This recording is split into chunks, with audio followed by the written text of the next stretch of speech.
करके बताइएगा, पहली बार बोला।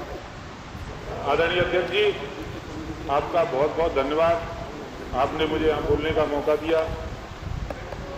माननीय राज्यपाल महोदय द्वारा जो अभिभाषण प्रस्ताव दिया गया उस पर माननीय सदस्य मंजू सिबात जी और आदरणीय वर्मा जी की बात को अपने से जोड़ता हुआ मैं उनका समर्थन करता हूं और यहाँ कहना चाहता हूं, उत्तर प्रदेश में दोबारा योगी आदित्यनाथ जी के नेतृत्व में सरकार बनी है और मेरे सामने जो मित्र मेरे बैठे हुए उनको सरकार की कोई योजना पसंद नहीं आ रही है। जाके पैरन फटी विवाही वो क्या जाने पीर पर आई, इनको गरीबों का दर्द नहीं पता। सोने की चम्मच मुंह में लेकर के पैदा होने वाला व्यक्ति तो जमीन की हकीकत नहीं जान सकता। आज भी इनकी समझ में नहीं आ रहा है। 2012 में मुलायम सिंह जी के नेतृत्व में समर्थन व्यक्त किया था उत्तर प्रदेश की जनता ने और मुलायम सिंह जी ने अखिलेश यादव जी को उत्तर प्रदेश का मुख्यमंत्री मनोनीत कर दिया। तब से लेकर के आज तक आप यदि देखेंगे तो लगातार 5 चुनाव हारने का काम किया है, फिर भी इनको हमारी योजनाएं समझ नहीं आ रही हैं। तो मुझे तो इनको कहना है कि भाई आप अपना जो आत्ममंथन करिए। ये सरकार गरीबों की सरकार है। क्या कभी कोई कल्पना कर सकता था कि गरीब की झोपड़ी में फ्री में गैस का सिलेंडर पहुंच जाएगा? कभी किसी ने कल्पना की थी आयुष्मान योजना के अंतर्गत गरीब का भी 5 लाख तक का इलाज फ्री में होगा? कभी किसी ने कल्पना की थी कि गरीब को फ्री में राशन मिलेगा? जो चने की दाल नहीं खा सकता था गरीब व्यक्ति, वो आज चने की रोटियां खाने का काम योगी जी की सरकार की वजह से कर रहा है। पर ये बातें इनकी समझ में नहीं आएंगी और मैं तो कहता हूं नहीं आए। जब तक आप नहीं समझोगे तब तक लगातार हम सत्ता में आते रहेंगे और आपको बार बार चुनाव हराते रहेंगे। कानून व्यवस्था की यदि मैं बात करूं, कानून व्यवस्था में अमूल चूक परिवर्तन हुआ है। मैं मथुरा जिले की माट विधानसभा से जीत करके आया हूं और यमुना एक्सप्रेस में पूरा उसी विधानसभा में आता है। माननीय अध्यक्ष जी, जब इनकी सरकार थी रात में वो हाईवे बंद हो जाता था। मैं नाम तो यहाँ नहीं ले सकता, पर एक सांसद महोदय मथुरा वृंदावन में दर्शन करने के लिए आए थे। रात को 8:30 बजे जब वो जाने लगे वापस, तो मैंने उनको सलाह दी कि यमुना एक्सप्रेस शुरू हो गया है, वहां से आप निकल जाइए, दिल्ली जल्दी पहुंच जाएंगे। तो उन्होंने कहा नहीं, समाजवादी पार्टियों की सरकार है, उस हाईवे पे जाएंगे तो लुट जाएंगे, उस हाईवे पे दिल्ली नहीं पहुंच सकते।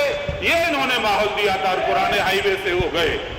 आज दंगाई कांपते हैं। आप याद करिए वो दिन 2012 में कोसी के अंदर पहला दंगा हुआ था और 2012 से लेकर के 2017 तक ऐसा लगता था कि उत्तर प्रदेश केवल दंगों का प्रदेश बनकर के रह गया है।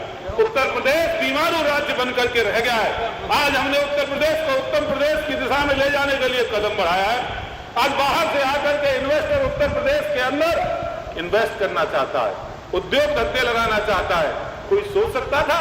आपकी विधानसभा से लगा हुआ जेवर एयरपोर्ट, धीरेन जी यहाँ बैठे हुए, इतना बढ़िया, दुनिया एशिया का सबसे बड़ा एयरपोर्ट वहां बन रहा है। और मैं तो आपके माध्यम से सरकार से मांग करूंगा, मेरी विधानसभा वहां से 20 मिनट की दूरी पर लगती है, एक बहुत बढ़िया इंडस्ट्रियल एरिया मेरी विधानसभा में बनाया जाए, क्योंकि वहां भी नौजवानों को रोजगार मिल सके। ऐसी अनेक योजनाएं। गायों की बात कर रहे थे हमारे मित्र, अरे आपकी सरकार के समय तो गायों को काटा जाता था, कट्टी घर में ले जाकर के उनको कत्लेआम कर दिया जाता था। आज हमने हर ब्लॉक के अंदर कई गौशालाओं का निर्माण किया है। आपके समय पे कटती थी, हम उनको आश्रय देने का काम कर रहे हैं। आप अपनी मंशा और हमारी मंशा दीजिए। हमने अभियान चलाया एंटी भूमाफिया। सबसे ज्यादा पेट में दर्द इन्हीं के होता है, किसी दूसरे के नहीं होता, क्योंकि सरकारी जमीनों पर गरीब और बेसहाराओं की जमीन पर कब्जा करने का काम ये करते। सरकार की ये नीति भी एंटी भूमाफिया के खिलाफ काम करने वाली भी इनको रास नहीं आती है। मैं तो कहना चाहता हूं, अनेक ऐसे काम हुए उत्तर प्रदेश की सरकार में। गोरखपुर के अंदर उर्वरक कारखाना कब से बंद पड़ा था? आप भी सरकार में थे, आप भी चालू कर सकते थे, किसी ने तो आपको रोका नहीं था, पर आपको ध्यान उसका नहीं था, क्योंकि आपका तो केवल एक ही ध्यान था, कैसे उत्तर प्रदेश की जनता की गाड़ी कमाई को लूटा जाए, कैसे अपने घर भरने का काम किया जाए। आपको गरीब की चिंता नहीं थी। मैं ब्रजभूमि से आता हूं।